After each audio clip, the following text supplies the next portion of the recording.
লাগবে? না না, আর কিছু লাগবে না, তুই যা, লাগলে আমি চেয়ে নেব। ঠিক আছে।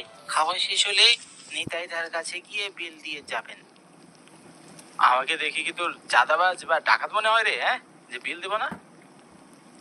না গো দাদা, আমি সেটা বলছি না। যা দূর হ চোখের সামনে থেকে, বেয়াদব ছেলে কোথাকার।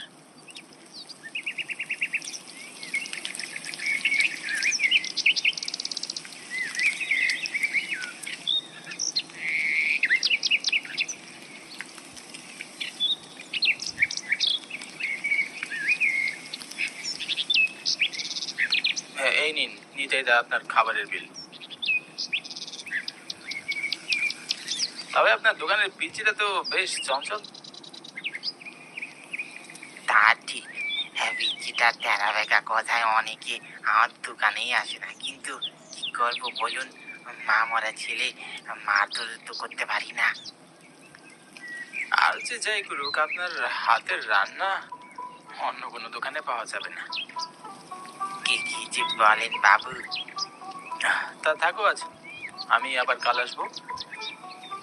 ঠিক আছে বাবু।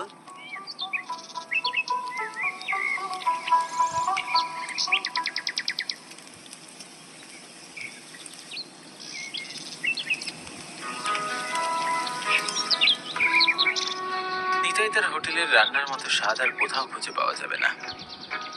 গ্রামের পর গ্রাম, শহরের পর শহর, বিভিন্ন জায়গায় ঘুরে খেয়ে দেখেছি, কিন্তু এই হাতের রান্না, এটা স্বাদই আলাদা।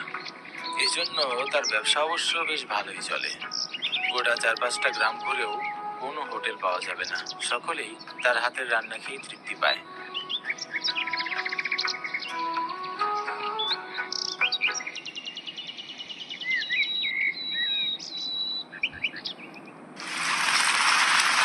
যে বৃষ্টি শুরু হয়েছে, জানি না কবে ছাড়বে। গাছপালা ভেঙে মাটিতে শুয়ে পড়ছে, যাতায়াতের রাস্তা বন্ধ হয়ে যাচ্ছে, বাতাসের গতিতে কেউ বাইরেও যেতে পারছে না, উথাল পাতাল বাতাস বইছে চারদিকে।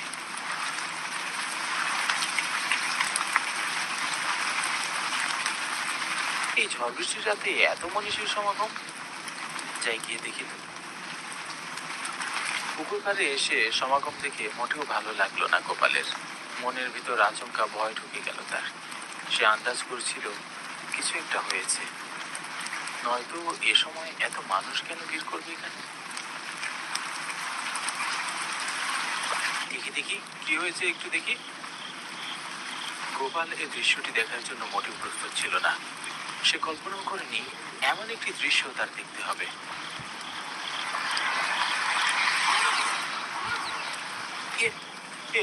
কি করে সম্ভব? এই দৃশ্যটি দেখে গোপালের মাথা ঘুরে গেল। সে আর বেশিক্ষণ এখানে অপেক্ষা করতে পারলো না। সে যত তাড়াতাড়ি সম্ভব সেখান থেকে চলে যেতে লাগলো।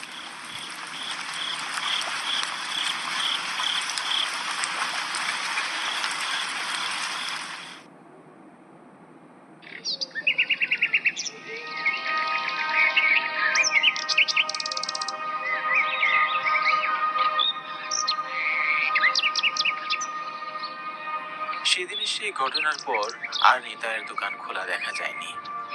দিনের এক নির্দিষ্ট সময়ে খোলা দেখা গেলেও তার কিছুক্ষণ পরেই বন্ধ হয়ে যায়। এই গ্রামে নিতাইকেও বেশি দেখা যায় না। লোকটি সেদিনের ঘটনার পর খুব ভয় পেয়ে যায়। সেদিনের ঘটনার ঘোর এখনো যেন কাটাতে পারেনি। এর ফলে তার ব্যবসায় বেশ লোকসান হয়। যখনই কেউ হোটেলে যায় খাওয়ার জন্য, তখনই দেখে হোটেল বন্ধ। কেউ আর সেভাবে হোটেলে খেতে যেতে পারে না।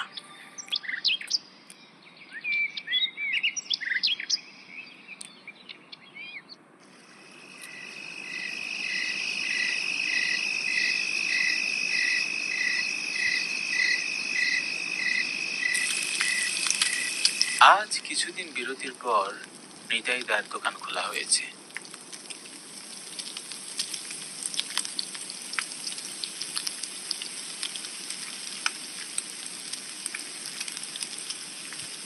গোপাল দেখে বেশ হতভাগী হলো।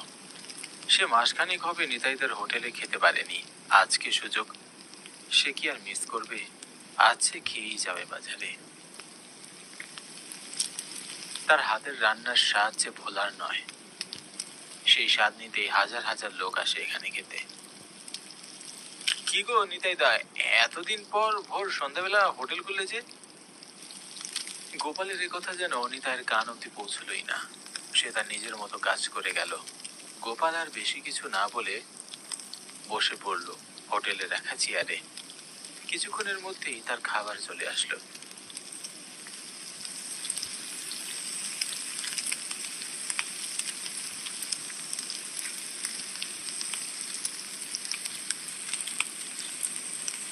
কিন্তু সে খাবারটি খেয়ে আগের মতো সেই স্বাদটা আর পেল না।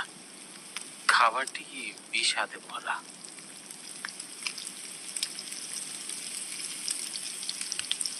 খাবারের যে কোনো স্বাদ নেই। আজ যেন সব টাকাগুলোই চলে যাবে। যাকে কি আর করার।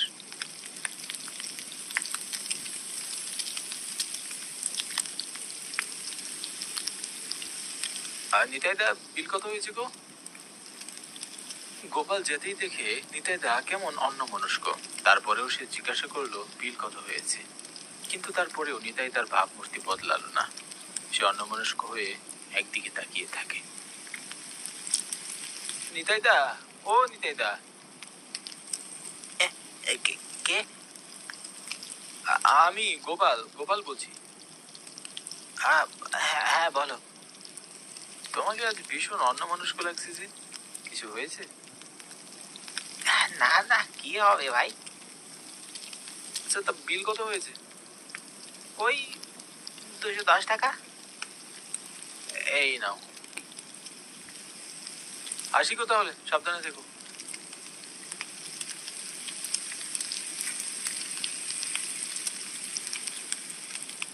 সন্ধ্যা অবধি সব ঠিকই ছিল, কিন্তু হঠাৎ দমকা হাওয়া বইতে শুরু করলো। তার কিছুক্ষণের মধ্যেই ঝড় উঠলো চারদিকে।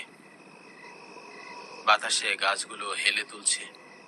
কখন জানি গাছ ভেঙে পড়ে মাটিতে। কিন্তু এ সময় হঠাৎই ফুপিয়ে কান্নার শব্দ ভেসে আসলো।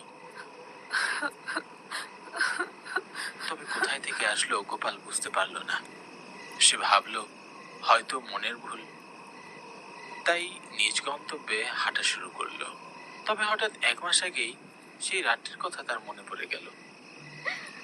ঠিক এমনই ভয়ঙ্কর রাত ছিল, যেটা দেখার জন্য গ্রামবাসী মোটেও প্রস্তুত ছিল না।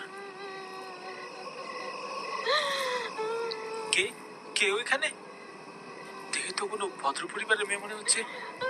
তবে এত রাতে ওখানে কি করছে?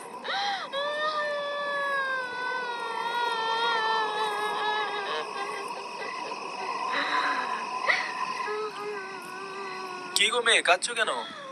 আহ, আগে তো কখনোই গ্রামে তোমাকে দেখিনি। আমি আমার স্বামীর সাথে এসেছিলাম এই গ্রামে জরুরি একটি কাজে, কিন্তু ঝড় বাদলের তাড়নায় আমাদের গাড়িটি অ্যাক্সিডেন্ট করে। আমি ছিটকে পড়ে যাই এই কোনায়, কিন্তু জ্ঞান ফেরার পর আমার স্বামী আর মোটরসাইকেল কাউকেই দেখতে পাই না। জানি না আমার স্বামী এখন কোথায় আছে, কি করছে। আপনি কোনো চিন্তা করবেন না। আপনার স্বামীকে হয়তো ওই গ্রামের স্থানীয়রা মিলে হাসপাতালে নিয়ে গেছে। অনেকে খেয়াল করেনি।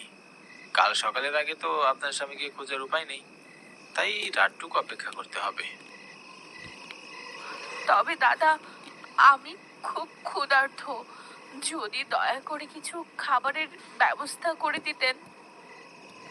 তবে আসুন আমার সাথে, এই গ্রামে একটি হোটেল খোলা আছে।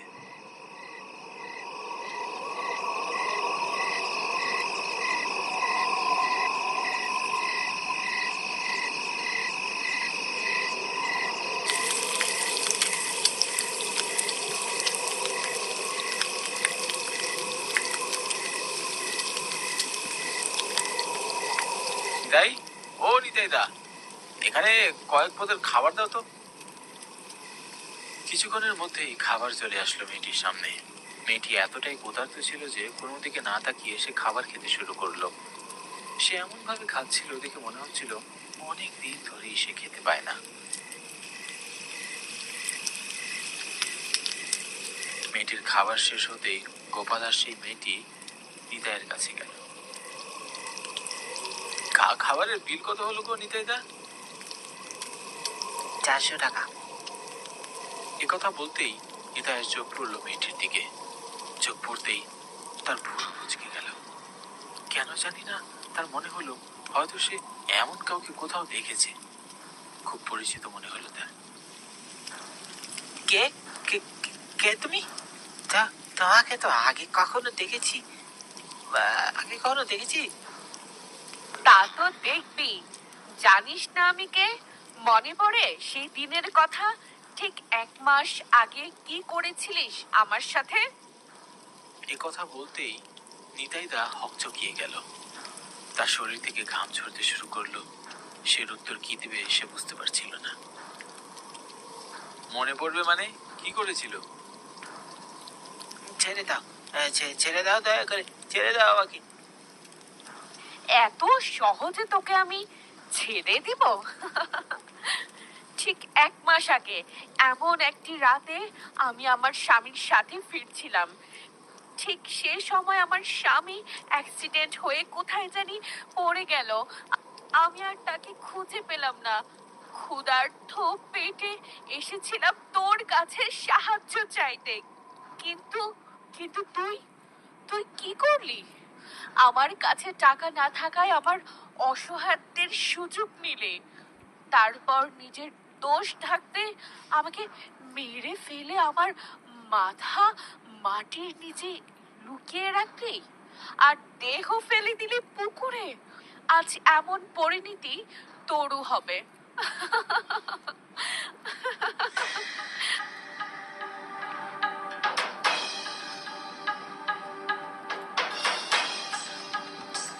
দয়া করে আমাকে কিছু করো না।